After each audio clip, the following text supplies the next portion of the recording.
ditong patnubay at gabay ng magulang ang kailangan. Maaaring may masiselang tema, lengguwahe, karahasan, sexual, horror o droga na hindi angkop sa mga bata.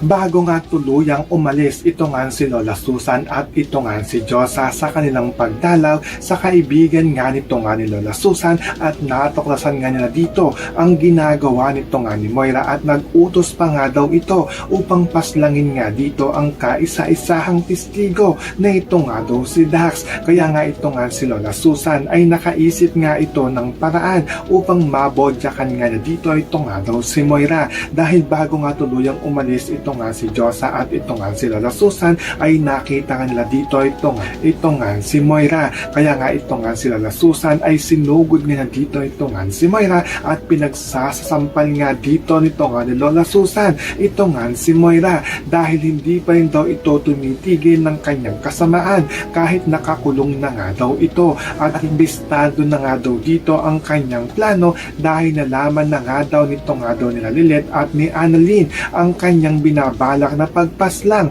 dito nga daw kay Dax. So pakakaabangan nga natin dito ang pananampal nito nga ni Lola Susan dito nga kay Moira. Yan ang ating mga pakakatutukan at pakakaabangan dito nga lang sa Abot Kamay na Pangarap.